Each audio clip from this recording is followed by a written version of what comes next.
Assalamualaikum sahabat, ternyata mudah. Setelah ada kesulitan pasti ada kemudahan. Selamat datang penonton baru dan penonton setia. Hari ini, saya akan menceritakan kisah tentang jatim viral.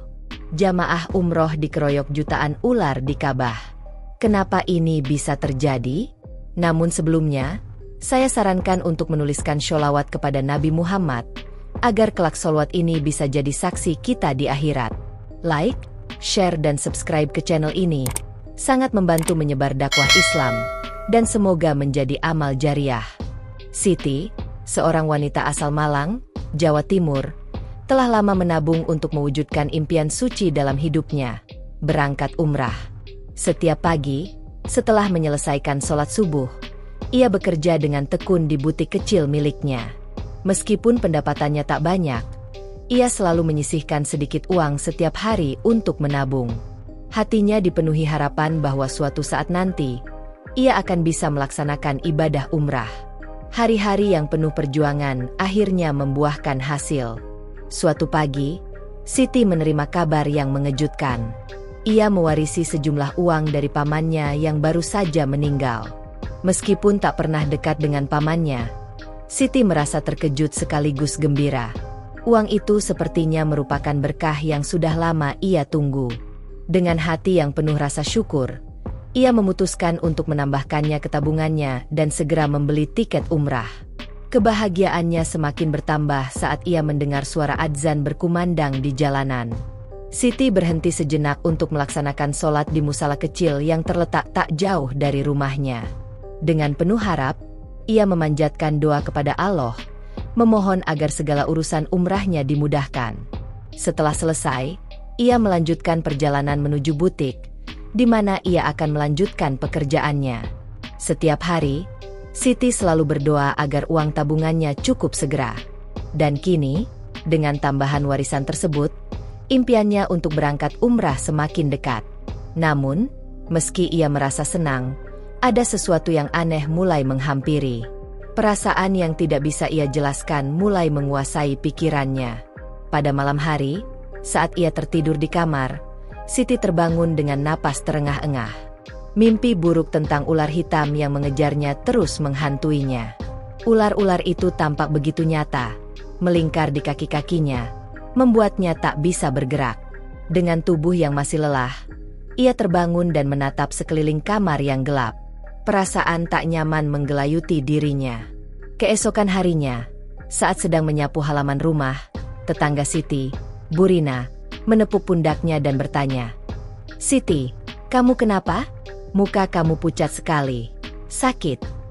Namun, Siti hanya menggeleng dan tersenyum tipis, berusaha menyembunyikan perasaan gelisah yang mulai menghantuinya. Malam berikutnya, Siti kembali dihantui mimpi yang sama. Ular hitam itu melingkar di kakinya, mendesis dengan suara yang seakan memanggil namanya. Saat ia terbangun, keringat dingin membasahi tubuhnya. Perasaan takut semakin menggerogoti dirinya. Siti merasa seolah ada sesuatu yang buruk akan terjadi, namun ia berusaha untuk menenangkan diri dan melanjutkan kegiatan sehari-hari. Tiba-tiba, saat Siti sedang menutup butik di sore hari, ia melihat bayangan ular melintas di balik rak pakaian. Tanpa bisa menahan diri, ia berteriak, "Ya Allah, apa itu?" Namun, setelah memeriksa, tidak ada apa-apa di sana. Ketakutan yang aneh merasuki dirinya, dan ia segera melanjutkan pekerjaannya, berusaha menyembunyikan rasa takut yang semakin dalam. Saat pulang ke rumah, Siti merasakan sesuatu yang ganjil. Rumah yang biasanya terasa nyaman kini terasa sepi dan penuh ketegangan. Ayahnya, yang melihat perubahan sikapnya, bertanya, "Kamu ada masalah? Kenapa kamu tampak gelisah?" Siti hanya tersenyum kecut dan berusaha mengalihkan perhatian ayahnya. Namun, perasaan cemas itu tak bisa ia hindari. Malam itu, saat akan tidur, suara desisan halus terdengar di sudut kamar. Siti terdiam mendengarnya. Dengan ketakutan yang semakin melanda, ia menyalakan lampu dan memeriksa sekeliling ruangan. Namun, tak ada apa-apa yang bisa ia temukan. Hanya kesunyian yang semakin menekan dirinya. Ia menutup mata dengan harapan bahwa semuanya hanya perasaan semata. Namun ketakutan itu tetap mengikutinya. Begitu juga pada malam berikutnya. Setiap kali Siti terlelap, suara desisan itu kembali menghantui mimpinya. Rasanya seperti ada yang mengawasinya, menunggu waktu yang tepat untuk menyerangnya. Rasa gelisahnya semakin menjadi-jadi, namun ia tetap berusaha untuk melanjutkan rutinitasnya, berdoa kepada Allah agar dilindungi dari segala gangguan. Beberapa hari kemudian, Siti menerima kabar yang mengejutkan. Sebuah surat datang, mengabarkan bahwa ia mewarisi sejumlah uang dari pamannya yang baru saja meninggal. Meskipun Siti tidak pernah dekat dengan pamannya, warisan itu membuatnya terkejut. Surat tersebut menyatakan bahwa pamannya tidak memiliki ahli waris lain, sehingga semua harta warisan jatuh kepadanya. Ibunya terkejut, namun ia hanya bisa berkata, "Alhamdulillah, semoga ini berkah."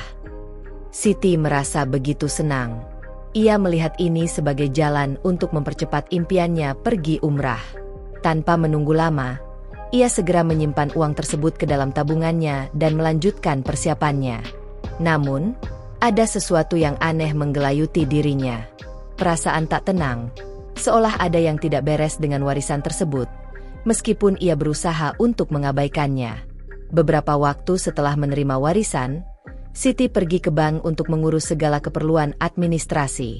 Saat di bank, pegawai bank terlihat curiga dan bertanya, "Uang ini dari mana, Mbak?"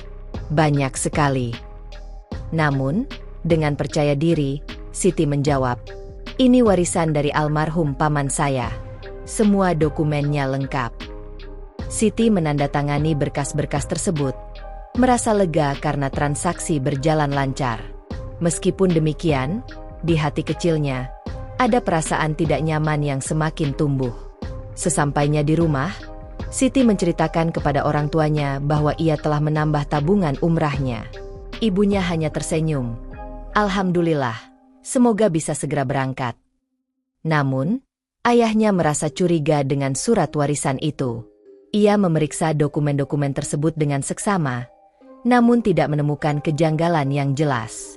Siti mencoba untuk menenangkan mereka dan berkata, "Semua sudah beres, Bu, Pak. Saya akan segera berangkat umrah." Malam itu, setelah makan malam, Siti merasakan ketegangan yang semakin kuat. Suara desisan ular kembali terdengar di sekitar rumah, membuatnya merasa gelisah. Ayahnya yang melihat perubahan sikapnya bertanya, "Ada apa, Siti? Kamu kelihatan cemas sekali." Siti hanya menggeleng dan tersenyum, berusaha menutupi kecemasannya. Namun, malam itu, ia merasa semakin tak tenang. Bahkan di dalam tidurnya, ia kembali dihantui oleh bayangan ular yang mengejarnya. Pada pagi hari, Bu Rina, tetangga Siti, datang menawarkan bantuan. "Siti, ada seorang ustaz kampung yang bisa melakukan ruqyah. Mungkin kamu perlu bantuan." Namun, Siti menolak dengan alasan, "Tidak usah repot, Bu. Saya hanya kurang tidur. Itu saja." Walau begitu, Siti merasakan perasaan tidak tenang semakin mencekam. Hari demi hari berlalu, namun perasaan gelisah Siti tidak juga hilang. Suara desisan ular yang kian keras, mimpi buruk yang berulang, dan ketegangan yang tak dapat ia jelaskan membuatnya semakin merasa tertekan. Meski ia terus berdoa kepada Allah untuk melindunginya, ada rasa takut yang menggerogoti dirinya, seolah ia sedang diganggu oleh sesuatu yang tak kasat mata. Pada suatu sore yang tenang, Siti sedang menutup butik ketika ia kembali melihat bayangan ular melintas di balik rak pakaian. Ia menjerit, "Ya Allah, apa itu?" Namun saat memeriksa, tidak ada apa-apa. Rasa takut semakin mendalam, dan ia berusaha untuk tetap tenang, meskipun hatinya penuh kecemasan. Sundari berusaha menyembunyikan rasa takutnya di hadapan pelanggan dan teman-temannya. Namun semakin hari, perasaan takut itu semakin sulit ia sembunyikan. Siti pulang ke rumah dengan perasaan cemas yang semakin kuat. Ia merasa seperti ada sesuatu yang salah, sesuatu yang tidak dapat ia jelaskan. Rumah yang biasa terasa nyaman kini terasa menyesakan. Ketegangan terasa begitu nyata, seperti ada kekuatan tak terlihat yang mengawasi setiap langkahnya. Saat hendak tidur, ia kembali mendengar suara desisan yang halus, kali ini lebih jelas dari sebelumnya. Siti membuka mata, melihat sekeliling kamar yang gelap. Suara itu datang dari sudut ruangan yang gelap, semakin mendekat dan semakin jelas. Siti merasakan tubuhnya menggigil, namun ia mencoba menenangkan diri dan berdoa kepada Allah agar dilindungi dari segala gangguan. Setelah kejadian-kejadian aneh yang terus terjadi, Siti merasa ada sesuatu yang tidak beres dengan perjalanan hidupnya. Namun, dia mencoba untuk terus melanjutkan persiapan umrahnya. Setiap kali dirinya merasa gelisah, ia berusaha menenangkan diri dengan berdoa dan membaca zikir. Walaupun demikian, rasa takut yang tidak bisa dijelaskan semakin menyelimutinya.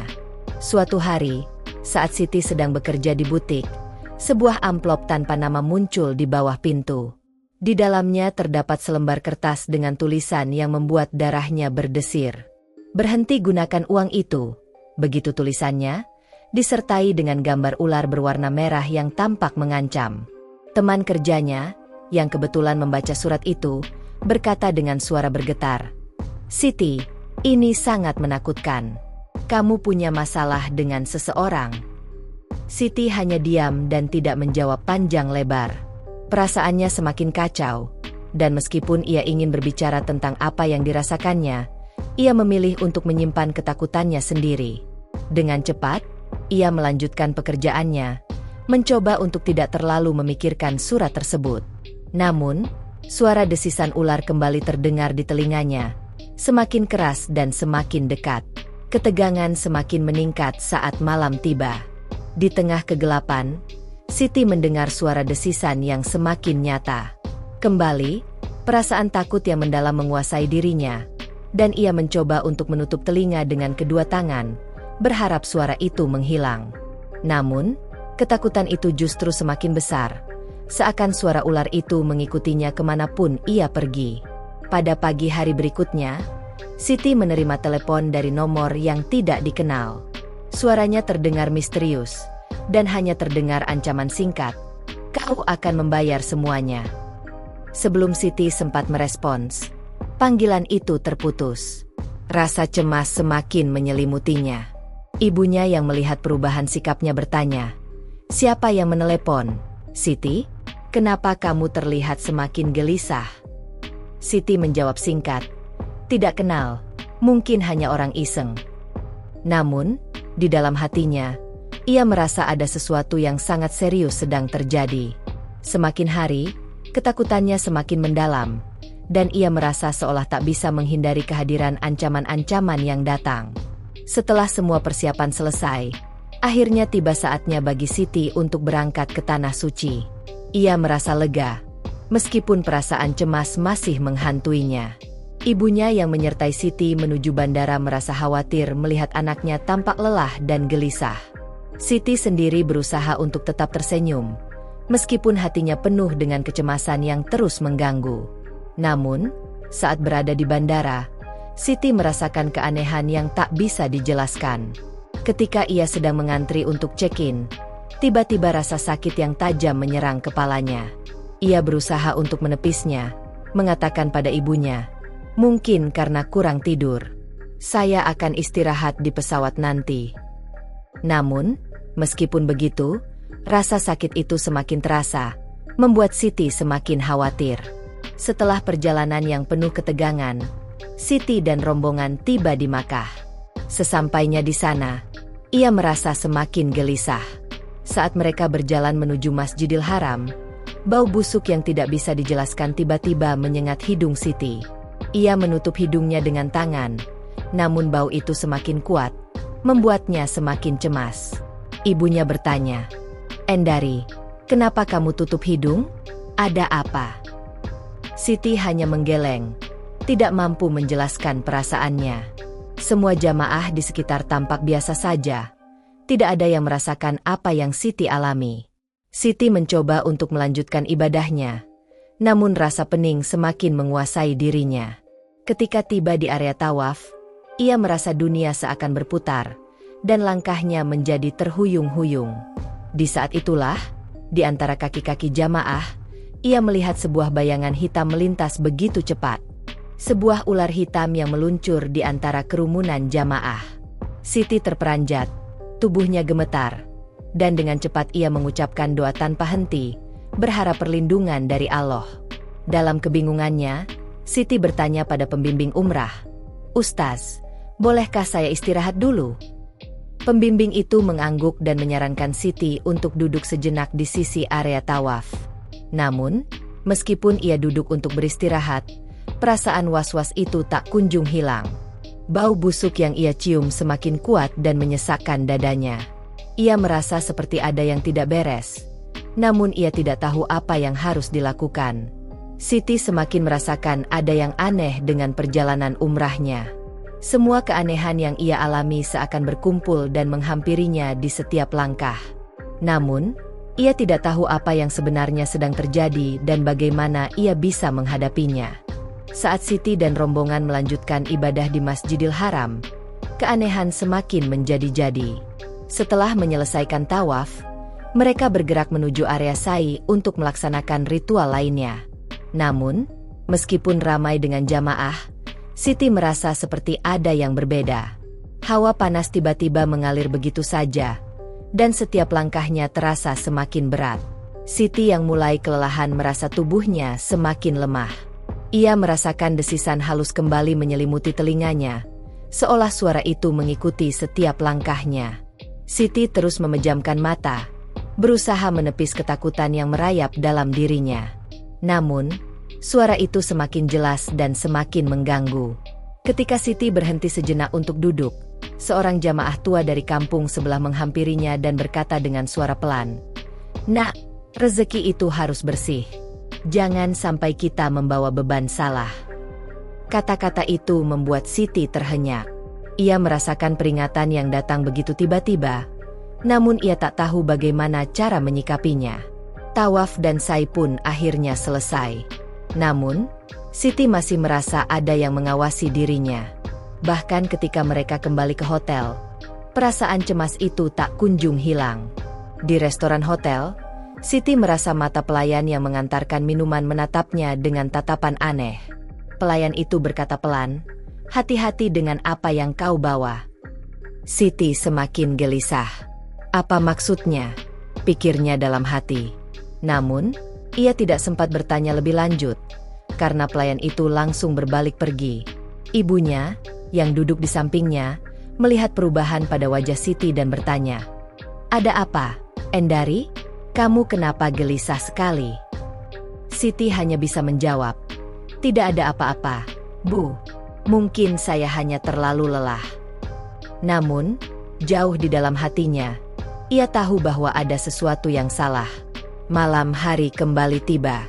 Setelah mereka selesai beristirahat di hotel, rombongan jamaah bersiap kembali menuju Masjidil Haram untuk salat Isya. Siti merasa semakin cemas. Setiap kali ia berusaha menenangkan diri, suara desisan yang semakin nyaring terdengar lagi. Siti memegang erat tangan ibunya, berusaha menahan perasaan takut yang semakin mencekam. Sesampainya di Masjidil Haram, suasana di sekitar Ka'bah terasa semakin berat.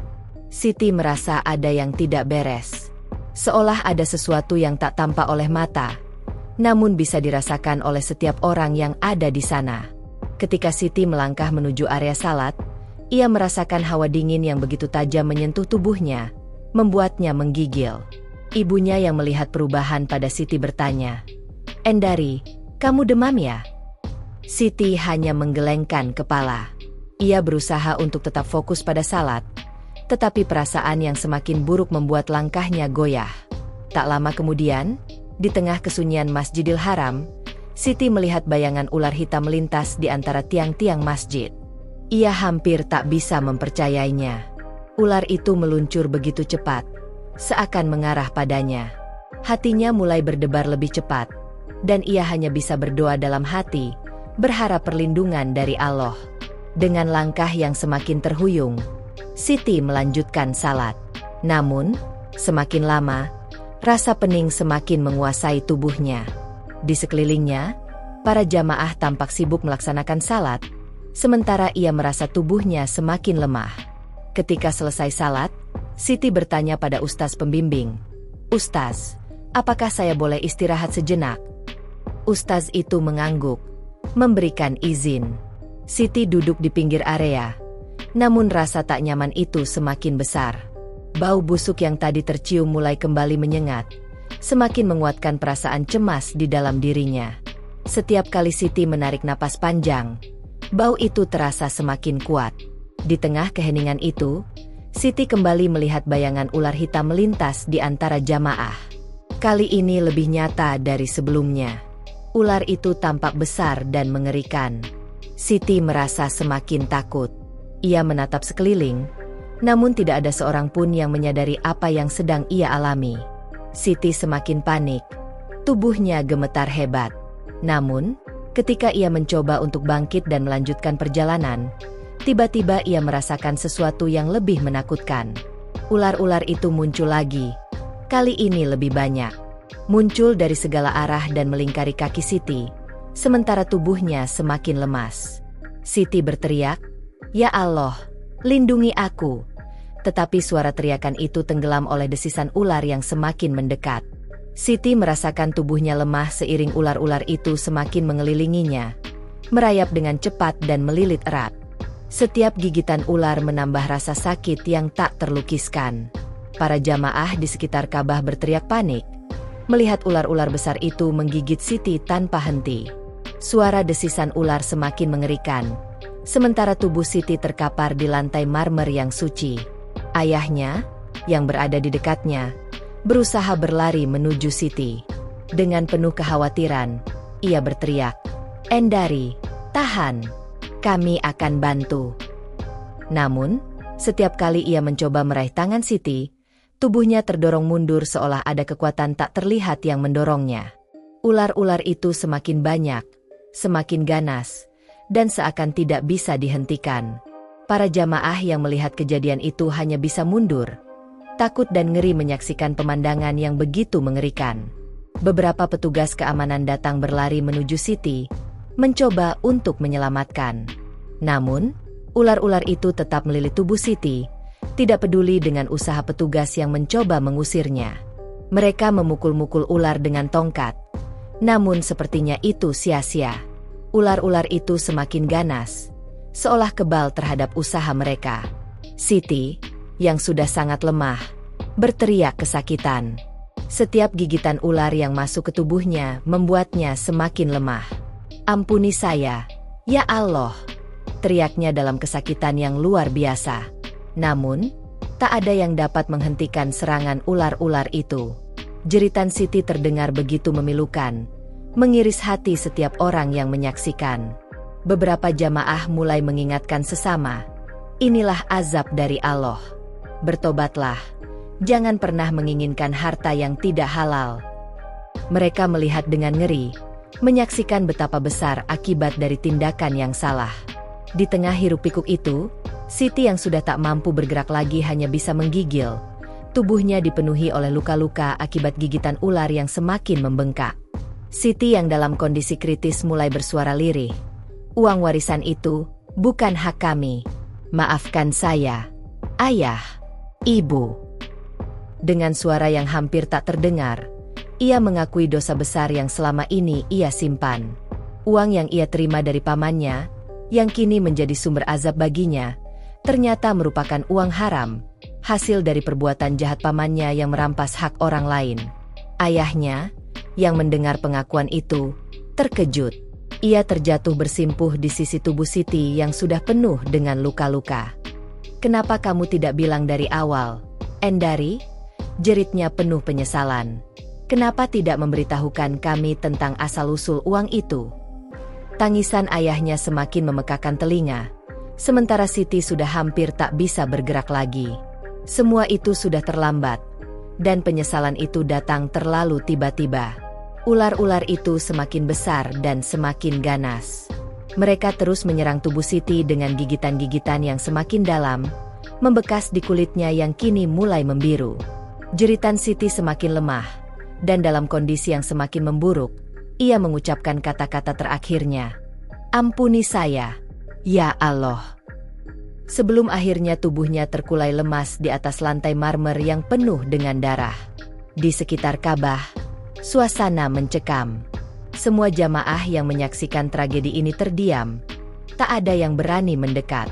Mereka hanya bisa berdoa, menyaksikan bagaimana seseorang yang dulu memiliki impian mulia untuk berangkat umrah harus mengalami kematian yang tragis karena kesalahan besar yang ia lakukan. Ular-ular yang kini semakin menghilang meninggalkan tubuh Siti yang penuh luka. Sementara semua orang yang ada di sekitarnya menyadari bahwa inilah peringatan dari Allah. Petugas keamanan dan tim medis akhirnya tiba untuk mengevakuasi tubuh Siti. Namun mereka tidak bisa menyelamatkan jiwa yang telah pergi.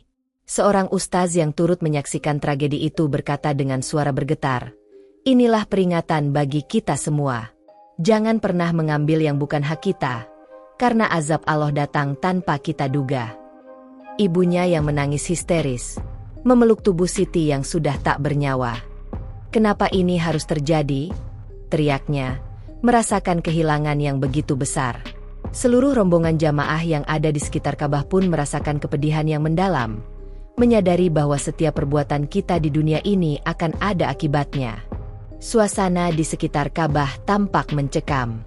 Para jamaah yang menyaksikan kejadian mengerikan itu hanya bisa berdiri terdiam, seolah tidak percaya dengan apa yang baru saja mereka lihat. Semua yang ada di sana terperangah, menatap tubuh Siti yang sudah tak bernyawa, penuh dengan bekas gigitan ular yang mengerikan. Seakan-akan dunia seketika berhenti berputar, dan hanya kesedihan serta penyesalan yang mengisi hati setiap orang yang menyaksikannya. Petugas keamanan dan tim medis segera datang, berusaha mengevakuasi tubuh Siti. Namun, mereka tidak bisa berbuat banyak. Tubuhnya yang sudah dipenuhi dengan luka-luka dan darah membuat mereka hanya bisa menyerah. Seorang ustaz yang berada di dekat situ, setelah memandang tubuh Siti yang terbaring kaku, mengangkat tangannya dan mulai membaca doa. "Inilah peringatan dari Allah bagi siapa saja yang mengambil yang bukan haknya," katanya dengan suara bergetar, menundukkan kepalanya dalam hening. "Siti, engkau telah diperingatkan, dan kini menjadi pelajaran bagi kita semua."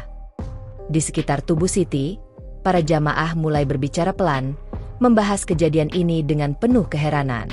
Beberapa dari mereka menangis, menyadari bahwa mereka telah menyaksikan sebuah azab yang datang begitu mendalam dan mengerikan.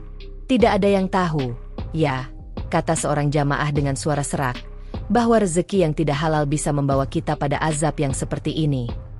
Siti, yang selama ini dikenal sebagai wanita baik-baik yang berusaha keras untuk menabung dan berdoa, ternyata tidak terlepas dari dosa besar yang akhirnya membawanya pada kematian tragis ini. Semua yang hadir di sana mulai merenung, menyadari bahwa meskipun niat kita bisa sangat suci, jika kita melupakan asal-usul rezeki yang kita terima, kita bisa terjerumus pada kehancuran. Ibunya, yang tak bisa menahan tangisnya, berlutut di samping tubuh Siti. "Ya Allah, kenapa ini harus terjadi pada anakku?" Tangisnya begitu memilukan, mengiris hati siapa saja yang mendengarnya. Ayahnya, yang sudah lelah menangis, menundukkan kepala, berusaha menerima kenyataan pahit bahwa anaknya telah pergi untuk selamanya. Ia merasa tidak tahu apa yang harus dilakukan, karena tidak ada yang bisa mengembalikan Siti lagi. Seiring waktu berjalan, petugas keamanan akhirnya menutup tubuh Siti dengan kain putih. Sementara para jamaah yang menyaksikan tragedi itu terdiam, tidak ada yang sanggup berbicara. Keheningan seakan menyelimuti seluruh area pelataran Ka'bah. Semua orang merenungkan apa yang baru saja terjadi. Azab datang begitu mendalam, menyadarkan mereka tentang betapa berharganya setiap rezeki yang kita terima. Sementara itu, seorang jemaah dari kampung sebelah, yang mengenal almarhum Paman Siti, berseru lantang, "Benar, Paman Siti pernah merampas harta milik orang lain. Itulah sebabnya, harta yang diturunkan kepadanya penuh dengan dosa." Pengakuan ini membuat suasana semakin tegang. Semua orang mulai sadar bahwa harta yang tak halal membawa konsekuensi besar, yang tak hanya berpengaruh pada pemiliknya, tetapi juga pada mereka yang menerimanya. Seorang ustaz yang hadir di tempat itu menengadah, mengangkat tangannya, dan berkata, "Jangan pernah mengambil yang bukan hak kita. Jika kita melakukan itu, azab Allah tidak akan menunggu lama. Hanya tobat nasuha yang dapat menyelamatkan kita." Dengan tatapan kosong dan penuh penyesalan, Ibunya memandang jenazah Siti, sambil berdoa dengan suara gemetar. Ya Allah, ampunilah anakku. Jadikanlah kematiannya sebagai pelajaran bagi kami semua. Tangisan orang-orang di sekitar Ka'bah semakin keras. Seakan mereka semua merasakan betapa berat akibat dari perbuatan yang salah. Sementara itu, petugas keamanan dan tim medis mulai membawa tubuh Siti menjauh dari kerumunan. Keheningan yang mencekam semakin terasa di pelataran Ka'bah yang suci. Semua orang merasa sangat terpukul, seolah dunia ini seketika berhenti bergerak. Mereka semua tahu bahwa kejadian ini akan terus dikenang sebagai sebuah peringatan yang tak terlupakan. Setelah tragedi yang mengerikan di Masjidil Haram, kehidupan para jamaah yang menyaksikan peristiwa itu tidak pernah sama lagi. Kejadian tersebut terus menghantui pikiran mereka, membawa mereka pada perenungan yang mendalam. Setiap orang yang hadir di sana menyadari bahwa ada pelajaran besar yang harus mereka ambil. Ketidakjujuran dalam menerima harta, sekalipun dengan niat yang baik, tetap akan membawa konsekuensi yang sangat besar, bahkan bisa mengarah pada kehancuran. Ibunya, yang kini duduk di sudut ruangan, masih belum bisa menerima kenyataan pahit bahwa anaknya telah pergi begitu tragis. Siti, anak yang selama ini selalu berdoa dan berusaha melakukan yang terbaik, ternyata harus membayar harga yang sangat mahal atas perbuatan yang tak disengaja. Air mata tak pernah berhenti mengalir dari wajahnya, karena ia tahu betapa banyak dosa yang telah tertutupi selama ini. Walau begitu, rasa kehilangan tetap menghimpit hatinya. Kenapa Allah mengambilnya begitu cepat? Pikirnya dengan perasaan penuh penyesalan. Sementara itu, di tengah kerumunan jamaah yang terus merenungkan peristiwa tersebut, seorang ustaz mulai menyampaikan tausiah yang menggugah hati. Wahai jamaah, kejadian yang kita saksikan adalah peringatan besar dari Allah. Harta yang kita terima haruslah dari jalan yang halal, karena jika kita mengabaikan hal itu, maka azab Allah bisa datang tanpa diduga. Jemaah yang mendengarkan tausiah itu semakin terdiam. Mereka menyadari bahwa apa yang terjadi pada Siti adalah peringatan keras untuk tidak pernah menempuh jalan yang salah dalam mencari rezeki. Ustaz tersebut melanjutkan, janganlah kita mendekati harta haram. Setiap tetes darah yang keluar dari tubuh seseorang yang mati dalam dosa akan menuntut balasan, seperti yang kita lihat pada Siti. Itu adalah peringatan bagi kita semua. Banyak jamaah yang mulai menundukkan kepala, menyesali setiap langkah mereka yang mungkin telah salah. Mereka merasakan betapa besar dampak dari keputusan-keputusan kecil yang seringkali diabaikan. Siti, meskipun telah meninggal, menjadi pelajaran berharga bagi mereka untuk tidak lagi melupakan prinsip dasar dalam mencari rezeki yang halal dan bersih. Setelah hari-hari yang penuh dengan perenungan dan doa, akhirnya jenazah Siti dipersiapkan untuk dimakamkan. Seluruh rombongan jamaah mengiringinya ke pemakaman, dengan perasaan berat di hati. Ibunya, yang masih terpukul, merasakan kehadiran Siti di setiap langkahnya. Ya Allah, terima kasih telah memberikan Siti, meskipun hanya sebentar, ucapnya sambil meneteskan air mata. Ia berdoa semoga Siti mendapatkan tempat yang layak di sisi Allah, dan menjadi peringatan bagi mereka yang masih hidup. Ketika jenazah Siti dimakamkan, beberapa jamaah yang hadir di sana mulai terdiam sejenak, merenungkan setiap kata yang disampaikan ustaz tentang pentingnya hidup yang penuh kejujuran dan keikhlasan. Jangan sekali-kali kita mengambil yang bukan hak kita, kata seorang jamaah sambil menundukkan kepala. Azab itu nyata, dan hari ini kita semua menyaksikan bagaimana harta yang tidak halal bisa membawa kita pada kebinasaan. Suasana pemakaman yang penuh kesedihan itu akhirnya menjadi saksi atas peristiwa yang mengubah hidup banyak orang.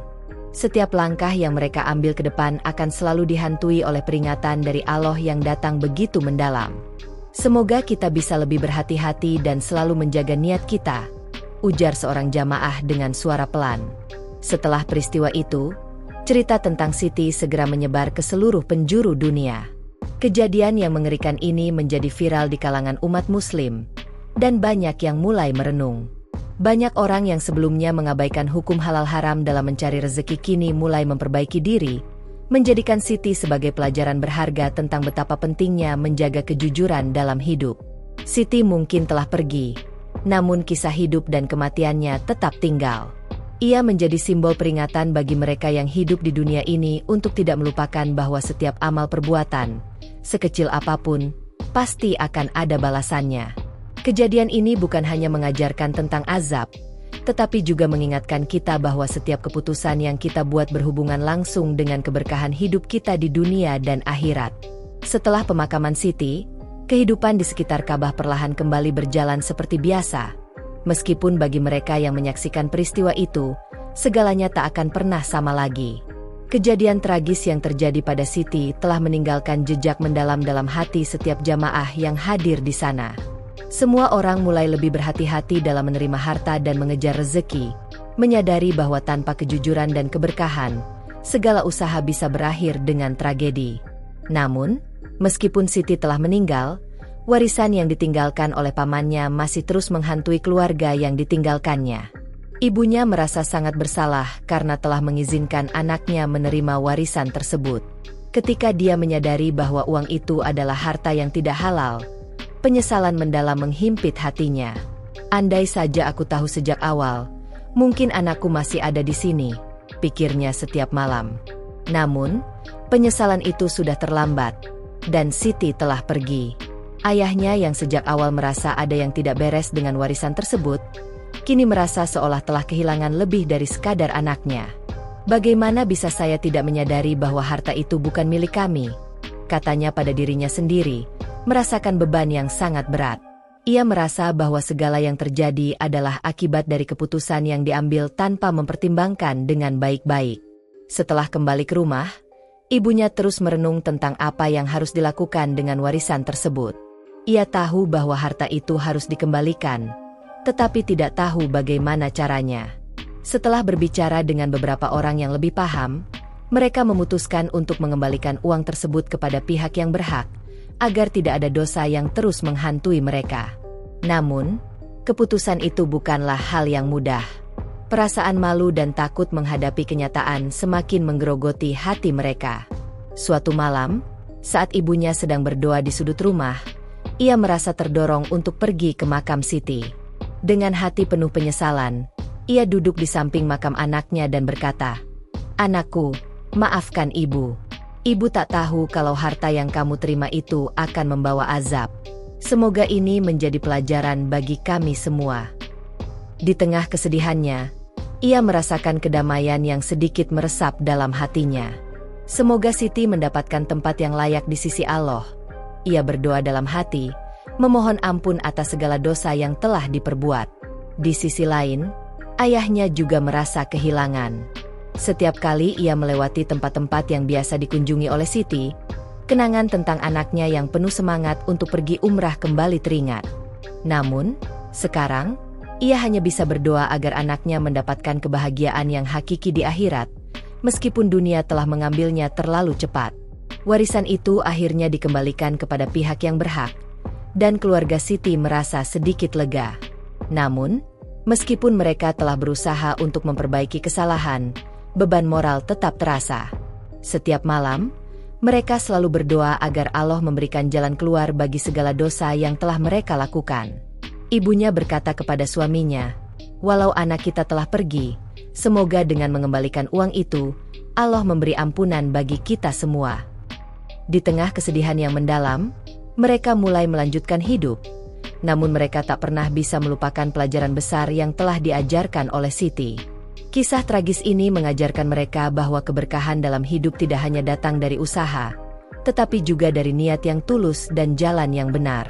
Mereka akhirnya menyadari bahwa setiap harta yang mereka miliki harus berasal dari cara yang halal, agar tidak ada lagi azab yang menghampiri mereka. Namun, walaupun mereka mencoba untuk memulai hidup baru, ingatan tentang Siti dan kisah tragis yang menimpa dirinya tetap membekas. Semua yang ada di sekitarnya tidak akan pernah sama lagi. Kisah Siti terus mengingatkan mereka tentang betapa pentingnya menjaga niat dan hati dalam setiap langkah hidup mereka. Meskipun peristiwa yang menimpa Siti telah berlalu, keluarga yang ditinggalkan masih terus merasakan dampaknya. Kehilangan anak yang begitu mendalam tak pernah benar-benar hilang dari hati mereka. Namun, mereka berusaha untuk melanjutkan hidup dan memperbaiki diri, mengingatkan diri mereka bahwa setiap perbuatan, baik atau buruk, pasti akan ada balasannya. Ibunya, yang setiap malam duduk dengan doa dan penyesalan, mulai meluangkan waktu untuk berbicara dengan tetangga dan orang-orang di sekitar mereka.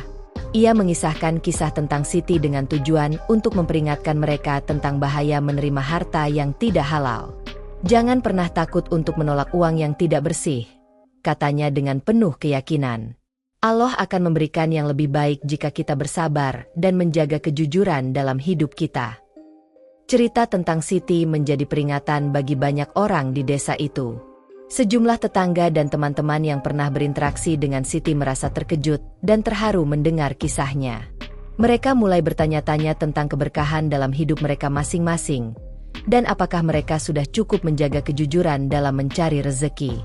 Ayahnya, yang sebelumnya hanya diam dan merasakan penyesalan yang mendalam, kini mulai melibatkan dirinya dalam kegiatan sosial. Ia membantu orang-orang yang membutuhkan dengan cara yang lebih tulus, berusaha memperbaiki kesalahan yang pernah dilakukan. Setiap kali ia membantu seseorang, ia selalu berdoa agar Allah mengampuni segala dosanya dan memberikan berkah bagi keluarga mereka. Meskipun beban moral yang mereka rasakan tidak pernah hilang, keluarga Siti mulai merasa sedikit lebih ringan setelah mereka mengembalikan warisan yang diterima. Mereka tahu bahwa meskipun mereka tidak bisa mengubah apa yang sudah terjadi, mereka masih memiliki kesempatan untuk memperbaiki diri dan melakukan yang terbaik bagi orang lain. Di sisi lain, para jamaah yang sempat menyaksikan kejadian itu di Masjidil Haram juga tak bisa melupakan peristiwa yang menimpa Siti. Mereka terus mengingatkan diri mereka untuk tidak pernah mengambil yang bukan hak mereka, untuk menjaga niat dan kebersihan hati dalam setiap langkah hidup. Kisah Siti menginspirasi banyak orang untuk lebih berhati-hati dalam memilih jalan hidup, agar tidak terjerumus pada perbuatan yang dapat mendatangkan azab. Seiring berjalannya waktu, desa tempat tinggal Siti menjadi lebih tertutup dan berhati-hati. Banyak orang yang mulai menjauhi cara-cara yang salah dalam mencari rezeki. Mereka mulai menyadari bahwa hidup yang penuh dengan kebohongan dan ketidakjujuran hanya akan membawa kehancuran, bukan hanya bagi diri mereka, tetapi juga bagi orang-orang di sekitar mereka. Meskipun Siti sudah tiada, pelajaran yang dia tinggalkan terus hidup di hati orang-orang yang mendengarkan kisahnya. Siti kini menjadi simbol peringatan akan betapa pentingnya menjaga jalan yang benar dalam hidup, meskipun ujian dan cobaan datang bertubi-tubi. Inilah yang harus kita jaga, kata seorang tetangga Siti, kejujuran dan niat yang tulus. Jika itu kita lakukan, Allah pasti akan memberi jalan keluar yang terbaik. Ketika berdoa, ibunya selalu berkata, "Ya Allah, semoga Engkau memberi petunjuk kepada kami semua. Semoga Siti diterima di sisi MU, dan semoga kami semua diberikan jalan yang lurus, agar tidak terjerumus dalam kesalahan yang sama." Dengan doa dan harapan, keluarga Siti mulai melangkah maju, meskipun setiap langkah mereka dipenuhi dengan kenangan yang tak akan pernah terlupakan. Mereka percaya bahwa dengan taubat dan memperbaiki diri, mereka akan mendapatkan ampunan dari Allah dan keberkahan dalam hidup mereka. Waktu terus berlalu sejak peristiwa tragis yang menimpa Siti. Keluarga yang ditinggalkannya berusaha untuk melanjutkan hidup, meskipun luka di hati mereka masih terasa. Namun, meskipun rasa kehilangan itu tidak pernah benar-benar hilang, mereka mulai merasakan sedikit kedamaian dalam hati mereka. Ibunya, yang dahulu hanya terjebak dalam penyesalan, kini mulai merasakan sedikit ketenangan. Setelah mengembalikan warisan yang tak halal dan berbicara dengan orang-orang di sekitar mereka tentang pentingnya hidup yang jujur dan bersih, ia merasa bahwa hidupnya mulai menemukan arah yang lebih baik. Ia mulai melibatkan dirinya dalam kegiatan-kegiatan sosial, membantu mereka yang membutuhkan, dan selalu mengingatkan orang lain untuk menjaga rezeki yang halal. Setiap kali ia menyapa tetangga dan teman-temannya, ia selalu membawa pesan moral yang dalam. Hidup ini tidak hanya tentang mencari uang, ujarnya dengan bijaksana, tetapi tentang bagaimana kita menjaga niat dan hati kita dalam mencari rezeki. Jangan sampai harta yang kita dapatkan justru menjadi beban yang berat bagi kita. Ayahnya, yang sebelumnya merasa sangat bersalah, juga mulai melakukan perubahan. Ia lebih sering hadir dalam pertemuan-pertemuan agama, mendalami ilmu agama, dan terus berdoa agar Allah mengampuni segala dosanya. Ia merasa bahwa meskipun Siti telah pergi, Ia masih memiliki kesempatan untuk memperbaiki dirinya dan menjadi pribadi yang lebih baik. Suatu hari, saat ayahnya sedang mengikuti pengajian di masjid setempat, ia mendengar seorang ustaz yang berkata, "Kehidupan ini adalah ujian, dan setiap ujian akan ada jalan keluarnya. Jika kita menyadari kesalahan kita, maka taubat adalah jalan menuju keberkahan. Jangan pernah merasa terlambat untuk memperbaiki diri." Kata-kata itu sangat menyentuh hati ayahnya. Ia merasa bahwa meskipun masa lalu penuh dengan penyesalan, kini ia memiliki kesempatan untuk memperbaiki semua itu. Ia bertekad untuk menjadi lebih baik, untuk mendidik generasi berikutnya dengan prinsip-prinsip yang benar, dan untuk menjalani hidup dengan lebih ikhlas. Beberapa bulan setelah peristiwa itu, keluarga Siti mulai merasakan keberkahan dalam hidup mereka. Meskipun Siti tidak lagi bersama mereka merasa bahwa doa-doa yang mereka panjatkan mulai mendapatkan jawabannya. Kesehatan mereka membaik, mereka mendapat lebih banyak kesempatan untuk membantu sesama, dan bahkan bisnis kecil yang mereka jalani mulai berkembang. Mereka merasa bahwa keberkahan yang mereka terima adalah hasil dari usaha untuk memperbaiki diri dan kembali ke jalan yang benar. Kisah tentang Siti dan peristiwa tragis yang menimpa dirinya juga mulai menyebar di masyarakat. Orang-orang yang mendengar cerita itu tidak hanya merasa kasihan, tetapi juga belajar dari kesalahan yang telah terjadi. Banyak yang mulai memeriksa kembali niat mereka dalam mencari rezeki dan memastikan bahwa segala yang mereka dapatkan adalah dengan cara yang halal. Mereka menyadari bahwa harta yang tidak halal hanya akan membawa kehancuran, sementara harta yang diperoleh dengan usaha yang jujur dan penuh keberkahan akan mendatangkan kebahagiaan yang hakiki. Siti, meskipun sudah tiada, tetap hidup dalam kenangan mereka. Setiap kali keluarga atau teman-teman menceritakan kisahnya, mereka mengingatkan diri mereka untuk selalu menjaga niat dan hidup dengan prinsip yang benar. "Jangan biarkan apa yang terjadi pada Siti menjadi sia-sia," kata ibunya dalam setiap ceramah yang ia berikan. "Ambillah hikmah dari semua ini, dan jaga selalu jalan kita dengan penuh kejujuran." Seiring waktu, kehidupan keluarga Siti kembali normal. Meskipun kenangan tentang anak mereka tetap membekas di hati mereka. Mereka mulai menemukan kedamaian dalam diri mereka, dengan harapan bahwa setiap amal baik yang mereka lakukan akan diterima oleh Allah dan membawa berkah bagi kehidupan mereka. Kehidupan keluarga Siti terus berlanjut, namun peristiwa yang mengubah hidup mereka tetap membekas. Mereka tahu bahwa meskipun mereka telah berusaha memperbaiki diri, penyesalan dan kehilangan tetap menjadi bagian dari perjalanan hidup mereka. Namun, kini mereka lebih bijak dalam menghadapi segala ujian yang datang. Setiap langkah yang mereka ambil, mereka lakukan dengan penuh kehati-hatian dan kesadaran akan tanggung jawab terhadap rezeki yang mereka peroleh. Ibunya yang semula penuh dengan kesedihan dan penyesalan kini menjadi pribadi yang lebih kuat. Ia mulai lebih sering melibatkan dirinya dalam kegiatan dakwah dan pengajian, menyebarkan pesan moral tentang pentingnya hidup dengan penuh kejujuran. "Hidup ini sangat singkat," katanya dalam setiap kesempatan. "Jadi jangan sia-siakan waktu kita dengan mencari harta yang tidak halal. Keberkahan datang hanya dari jalan yang lurus." Ayahnya, yang dulunya terperangkap dalam kesalahan besar, kini mulai merasakan kedamaian dalam hatinya. Ia sering menghabiskan waktu untuk berzikir, mengingatkan diri sendiri bahwa hidup di dunia ini adalah ujian yang harus dijalani dengan penuh kesabaran dan ketulusan. Dengan setiap langkah yang ia ambil, ia selalu berdoa agar Allah memberikan jalan yang lurus dan mengampuni segala dosa-dosa masa lalunya. Keluarga Siti juga mulai membuka diri untuk membantu sesama. Mereka mendirikan sebuah yayasan kecil untuk membantu anak-anak yatim dan keluarga yang membutuhkan. Meskipun mereka tidak kaya raya, mereka merasa bahwa harta yang mereka miliki lebih bermakna jika digunakan untuk berbagi dengan sesama. "Ini adalah cara kami untuk menebus kesalahan dan memberikan sedikit kebahagiaan kepada orang lain," kata ayahnya dengan penuh harapan. Masyarakat sekitar juga merasakan perubahan yang terjadi pada keluarga Siti. Mereka melihat bagaimana keluarga ini, meskipun pernah dilanda tragedi, kini berdiri dengan penuh keberanian dan tekad untuk menjadi lebih baik. Banyak orang yang terinspirasi oleh kisah mereka, yang menunjukkan bahwa meskipun hidup pernah dihantui oleh penyesalan, selalu ada kesempatan untuk memperbaiki diri dan kembali ke jalan yang benar. Kisah tentang Siti terus menjadi peringatan yang kuat bagi banyak orang. Setiap kali ada yang menceritakan tentang peristiwa tragis itu, mereka tidak hanya merasakan kesedihan, tetapi juga pelajaran berharga. Orang-orang mulai lebih berhati-hati dalam memilih jalan hidup, dan banyak yang mulai memperbaiki niat mereka dalam mencari rezeki. Di akhir setiap doa yang dipanjatkan, keluarga Siti selalu mengingatkan diri mereka untuk tidak pernah melupakan Siti. Mereka percaya bahwa meskipun anak mereka telah pergi, semangat dan pelajaran yang ditinggalkan oleh Siti akan terus hidup di hati mereka. Mereka berdoa agar Siti mendapatkan tempat yang layak di sisi Allah, dan agar segala amal baik yang mereka lakukan diterima. Kehidupan mereka, meskipun penuh dengan kenangan dan penyesalan, kini dipenuhi dengan harapan.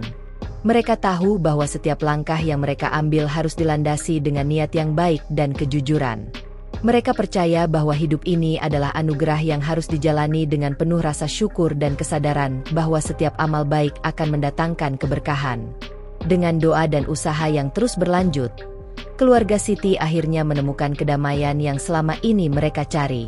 Mereka yakin bahwa setiap ujian yang datang adalah bagian dari takdir, dan hanya dengan memperbaiki diri mereka bisa mencapai kebahagiaan yang hakiki.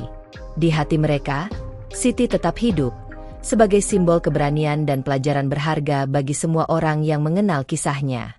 Seiring berjalannya waktu, keluarga Siti mulai merasakan buah dari perubahan yang mereka lakukan. Mereka tidak hanya merasakan kedamaian dalam hidup mereka, tetapi juga mulai menemukan keberkahan yang sebelumnya mereka tidak sadari.